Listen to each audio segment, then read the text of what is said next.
내 아들아, 내 말에 주의하며 내가 말하는 것에 내 귀를 기울이라. 그것을 내 눈에서 떠나게 하지 말며 내 마음속에 지키라. 그것은 얻는 자에게 생명이 되며 그의 온 육체에 건강이 됨이니라. 모든 지킬 만한 것 중에 더욱 내 마음을 지키라. 생명의 근원이 이에서 남이니라. 구부러진 말을 내 입에서 버리며 비뚤어진 말을 내 입술에서 멀리하라. 내 눈은 바로 보며 내 눈꺼풀은 내 앞을 곧게 살펴 내 발이 행할 길을 평탄하게 하며 내 모든 길을 든든히 하라. 좌로나 우로나 치우치지 말고 네 발을 악에서 떠나게 하라. 아멘. 이런 좀 재미있고 우스운 이야기가 있습니다. 어느 부잣집 남자가 결혼할 상대로 세 명의 여자를 두고 있었는데, 이 남자는 이 후보자 세 명의 여자에게 각각 1,000만 원씩 주면서 한 달간 이 돈을 가지고 생활을 한 후에 한 달 후에 다시 만나자 그랬던 거예요. 한 달이 지나서 다시 만났을 때 남자는 이 세 명의 여자에게 그 돈을 어떻게 썼는지를 묻게 됩니다.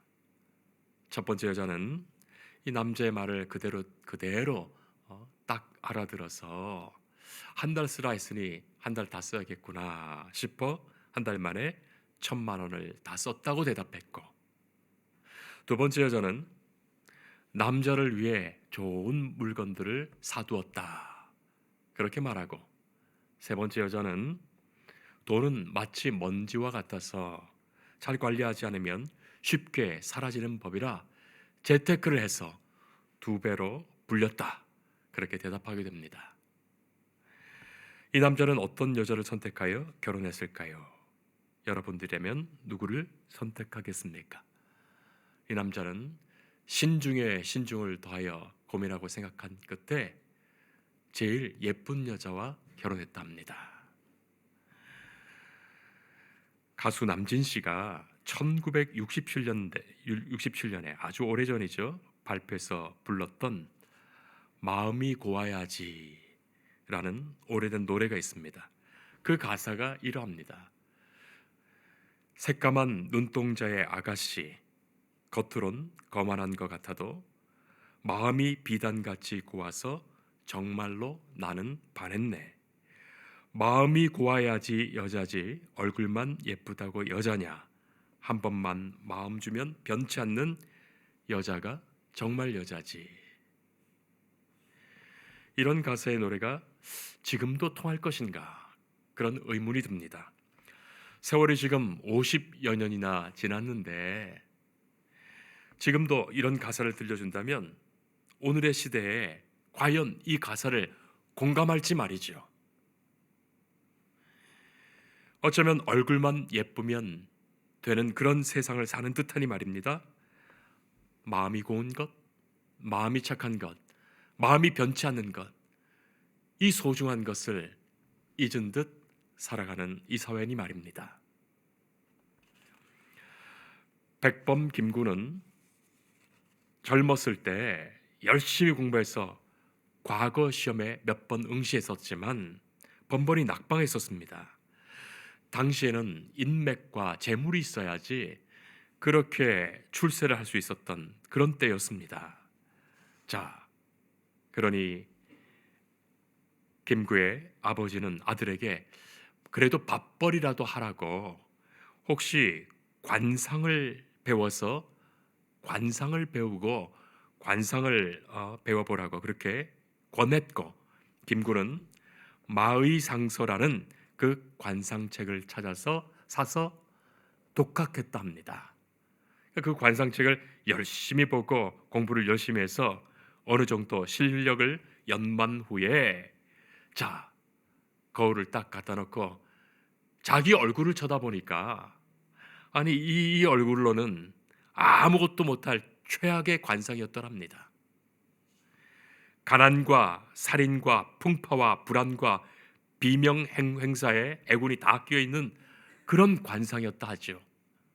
그래서 아니 내 관상이 이 모양인데 누구의 관상을 본단 말인가, 그렇게 절망하던 차에 이 관상학 책의 맨 마지막 구절이 눈에 들어왔던 거예요. 얼굴 잘생긴 관상은 몸이 튼튼한 신상만 못하고, 몸이 좋은 신상은 마음씨 좋은 심상만 못하다. 그리하여 마음을 바르게 하고 정직하고 의로운 마음을 갖기를 힘쓴 중에, 그런 훗날 상해 임시정부의 우리 민족의 지도자가 됩니다. 지금은 의사들 중에 성형 전문의가 가장 선호한다 하죠. 돈을 가장 많이 벌 뿐만이 아니라 사회에서 가장 인기 있는 직종이기도 합니다. 겉모습만 꾸미고 아름다움을 그 얼굴과 그 몸에서만 찾으려는 이 시대의 세태가 그대로 반영된 것 아니겠습니까? 이스라엘의 첫 번째 왕이었던 사울은 참으로 출중하게 잘생겼지요. 키도 크고 용모도 준수합니다. 과연 왕은 저 정도는 돼야지, 그렇게 칭찬이 자자했습니다. 그러나 하나님은 그를 가차없이 버리셨죠. 그의 훗날이 얼마나 황폐한 삶이었는지 모릅니다. 정신병, 우울증, 불안에 휩싸인 그의 삶이었죠. 하나님이 그를 버리셨기 때문에 그렇습니다. 그 결정적인 사건이 하나님의 말씀을 진심으로 그 마음을 다해 순종하여 따르지 못했기 때문이에요. 겉으로는 주의 말씀을 따라 행하는 척했지 마음이 거짓되었기 때문입니다. 하나님은 사울 대신 시골 마을에 가문도 별변치 않고 별 주목도 받지 못하는 양치는 어린 목동 다윗을 왕으로 세우시죠. 그때 하나님께서 사무엘 선지자에게 하신 말씀이 이것입니다. 여호와께서 사무엘에게 이르시되 그의 용모와 키를 보지 말라. 내가 이미 그를 버렸노라. 내가 보는 것은 사람과 같지 아니하니 사람은 외모를 보거니와 나 여호와는 중심을 보느니라. 사무엘상 16장 7절 말씀입니다. 성도 여러분, 우리 모두는 하나님의 자녀예요. 하나님은 우리의 중심과 우리의 마음을 기뻐하시는 거예요. 마음과 이 마음 신령한 우리 심령의 이 정직을 하나님 기뻐하시고, 참으로 그 마음을 다하여 하나님을 사랑하며 하나님을 예배하고자 하는 그 마음을 기뻐하시는 거예요. 예수님께서 바리새인과 서기관들, 당시의 종교 지도자들을 현란하게 비판하신 이유가 무엇이었습니까? 겉은 번지르하고 화려하고 아름다운 듯 했지만 그야말로 그들의 마음은 회칠한 무덤과 같았어요. 무덤을 회칠했다니요? 무덤 속에는 썩은 시체가 있을 뿐이에요. 그런데 그 무덤에 회칠하여 겉만 번지르 아름답게 치장해 놓은 바로 그것이죠. 오늘 우리는 잠언의 말씀을 읽습니다. 23절에 모든 지킬 만한 것 중에 더욱 네 마음을 지키라. 생명의 근원이 이에서 남이니라. 성도 여러분, 우리는 우리의 마음을 지켜야 하겠습니다. 생명이 우리 마음속에 있습니다. 그리고 이 마음속의 길을 마음을 온전히 지켜나가는 중에 하나님께서 보여주시는 이 생명의 길로 나아갈 수 있는 거예요. 좌로나 우로나 치우치지 않고 이 한 길, 믿음의 길을 갈 수가 있습니다. 하나님께서는 이미 우리에게 갈 곳 보여주셨습니다. 저 영원하신 하나님의 나라를 보여주셨고, 그 길을 우리가 순례자로 그 길을 나아가는 것이죠. 그런데 마음을 지키지 않으면 끝까지 이 길을 갈 수가 없어요. 마음을 지켜야 합니다. 좌로나 우로나 치우치지 않도록 말이죠. 왜냐하면 이 믿음의 길에 좌쪽에서 우쪽에서 우리를 유혹하는, 당장 눈에 보기 좋은 그런 것들이 얼마나 많은지요. 각기 제 갈 길로 나아가도록, 우리를 다른 길로 나아가도록 하는 것들이 얼마나 많은지요. 성도 여러분, 일편단심이 그것 아닙니까? 한 조각의 붉은 마음, 그 뜻은 진심에서 우러나오는 변치 아니하는 마음, 그것이죠. 뭐 일편단심하면 쉽게 떠오르는 인물과 시가 있는데, 고려말 충신이었던 정몽주의 단심가 아니겠습니까? 고려말의 여러 가지 세태와 정세를 칡넝쿨에 비유하면서 이렇게 얽힌들 어떻겠는가, 저렇게 얽힌들 어떤가, 그렇게 말하는 이방원의 하여가에 그 시에 대하여 대꾸하는 그 시가, 답하는 시가 정몽주의 이 단심가 아니었습니까? 이 몸이 죽어 100번 고쳐 죽어 백골이 진토되어 넋이라도 it곱고 임양한 일편단심이야 가실 줄이 있으랴. 성도 여러분, 이 세상에서는 나라에 대해서도 임금에 대해서도 사람에 대해서도 이 일편단심의 마음을 소중히 여기는데, 우리의 생명을 창조하시고 우리를 저 영원하신 하나님의 나라, 생명의 나라 천국으로 인도하시는 하나님께 어찌 성도들이 일편단심의 마음을 잃어버려야 되겠습니까? 갖지 않을 수 있단 말입니까?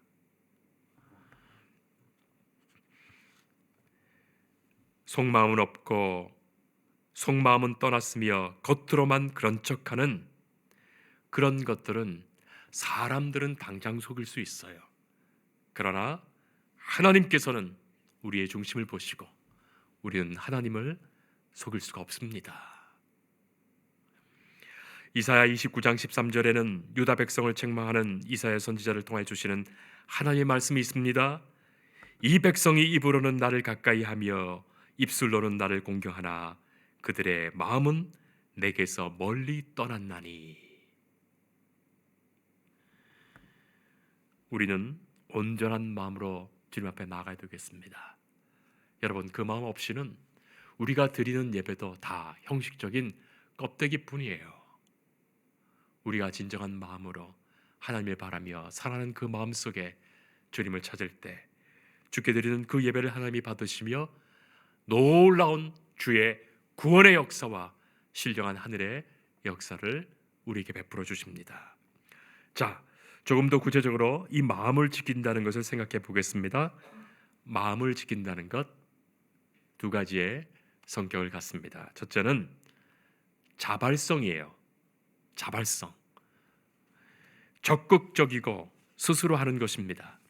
자기 마음에서 동기화된 것, 억지로 하는 것이 아닙니다. 자기 마음에서 동기화된 그것으로 행하는 것이죠. 어쩔 수 없이 행하는 것이 아니에요. 적극적인 마음으로 누가 시켜 하는 것이 아니라 내 마음이 있어 감당하는 그것입니다.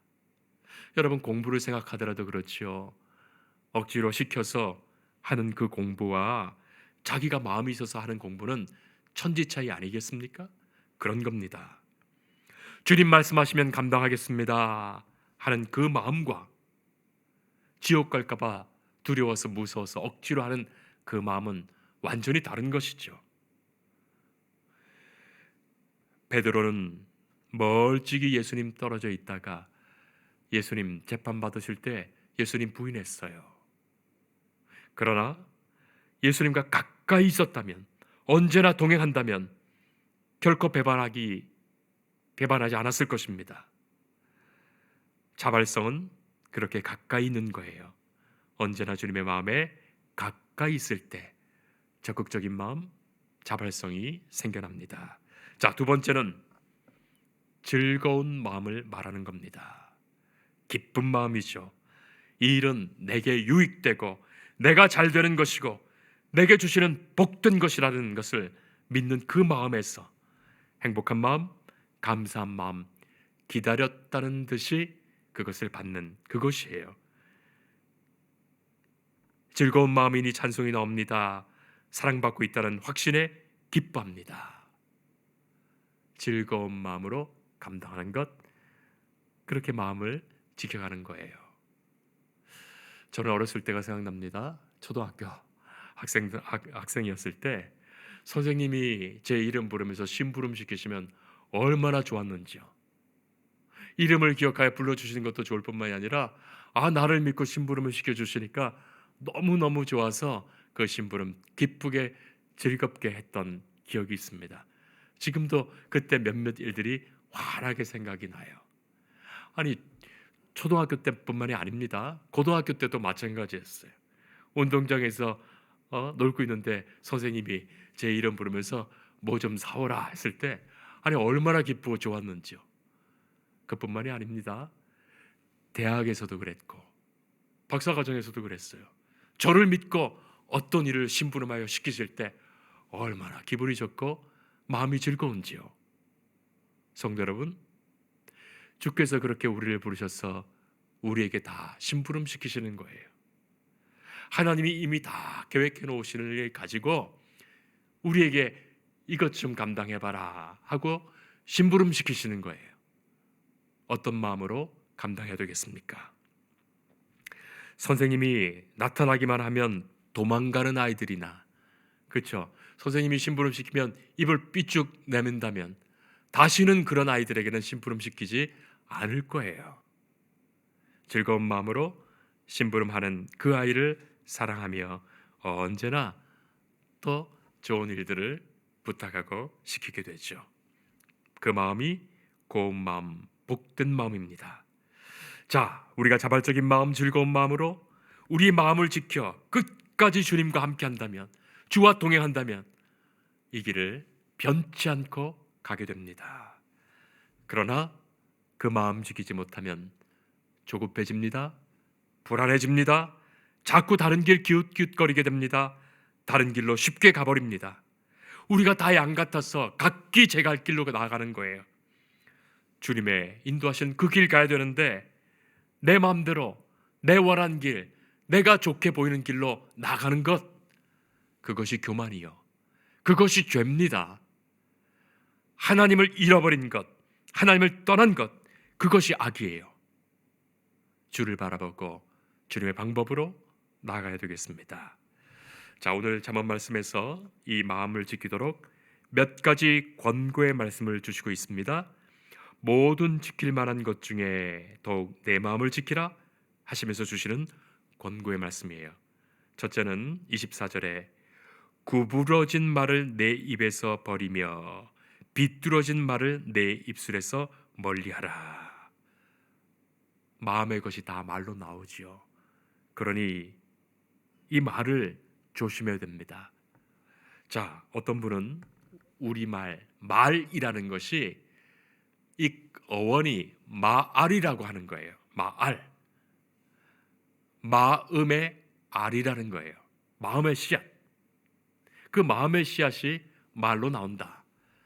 그래서 마음의 씨앗이 말일 뿐만이 아니라 이 말이 씨앗이 되어서 그 말대로 다 이루어지게 된다는 거예요. 마음이 그렇게 될 뿐만이 아니라 우리의 삶 속에 그것대로 이루어진다는 것이죠. 그러니 마음을 지키는 것, 말을 조심하는 것, 말이 구부러지지 않아야 되는 것, 삐뚤어지지 않게 하는 것 너무나 소중합니다. 구부러진 말, 비뚤어진 말이 다 마음을 지키지 못하면 생기는 것들입니다. 자, 둘째는 25절에 내 눈은 바라보며 내 눈꺼풀은 앞을 곧게 살펴. 눈을 바라보아야 됩니다. 바로 보아야 됩니다. 곧게 봐야 됩니다. 마음이 삐뚤어지면 곱게 보이지가 않습니다. 그렇습니다. 마음이 비뚤어지면 장점보다는 자꾸 단점이 보여요. 장점이 많은데도 그 단점 한두 가지 때문에 그 단점 한두 가지가 그 장점을 다 덮어버리고 그런 단점의 사람처럼 느껴지는 거예요. 그렇지 않습니다. 우리가 마음을 곧게 한다면 좋은 것을 보게 되고 아름다운 것 보게 되고 또한 바르게 보게 됩니다. 그것이 직관 아니겠습니까? 바르게 보는 것, 꼬아서 보는 것이 아니라 바르게 보는 것입니다. 진실을 볼 수 있는 눈, 의로움을 구하는 눈, 마음이 흔들리지 않는 것, 바로 눈으로 바로 봐야 되죠. 자, 세 번째는 네 발이 행한 길을 평탄하게 하며 모든 길을 든든히 하라. 현대인의 성경 번역은 이렇게 번역하고 있습니다. 네 걸음을 조심하고 무엇을 하든지 확실하게 하라. 걸을 때 조심하여 평탄하고 바른 길을 걷고 굳건히 앞으로 나아가 걸으라는 뜻이에요. 한번 마음을 두었으면 변치 않아야 하고 쉽게 타협하지 말고 끝까지 나아갈 것을 이르는 말입니다. 그렇게 걸으면 마음도 흔들리지 않습니다. 그래야 좌로나 우로나 질투지 않는 정도를 걷게 되고 악에서 떠나게 됩니다. 사랑하는 성도 여러분, 이 모든 것이 한마디로 마음을 지키는 것이에요. 우리가 다 한 마음으로 주님 앞에 나왔는데 이 마음을 끝까지 지켜 저 천국 이르는 그날까지 주와 동행하며 함께 그곳에 이르러야 하겠습니다. 사탄 마귀는 자꾸 우리 마음이 흔들리게 하고 불안해하게 하고 지키지 못하도록 자꾸 유혹하고 방해하는 거예요. 결코 넘어져서는 안 될 것입니다. 주님과 동행해야 되겠습니다. 한 걸음 한 걸음 주 예수와 함께 걸어야 합니다. 우리는 나약해서 자꾸만 옆으로 갈 수 있기에 주님 손 꼭 붙잡고 함께 가야 됩니다. 그래야 마음을 지킬 수 있습니다. 때로는 이 길이 좁은 길이기도 하고 협착한 길이기도 하고 십자가의 길이기도 합니다. 그러나 주님과 함께 주의 손 붙잡고 한 마음으로 갈 때 우리는 즐겁고 기쁘게 이 길 갈 수 있습니다. 성령께서 우리와 함께 하시며 우리의 마음을 지켜주십니다. 모든 지킬 만한 것 중에 더욱 내 마음을 지키라. 생명의 근원이 이에서 남이니라. 기도하겠습니다. 하나님, 우리의 마음을 지켜주옵소서. 언제나 주의 말씀에 귀 기울이며 주의 말씀을 바라보게 하옵소서. 생명의 근원이 마음에 있음을 깨달아 알며 주를 향한 그 믿음의 마음에서 생각하고 말하고 행할 수 있도록 우리를 지켜주옵소서. 주와 동행하며 성령께서 힘주시는 그 은혜로 이 마음 지켜 주의 길을 온전히 가게 하옵소서. 예수님 이름으로 기도드리옵나이다. 아멘.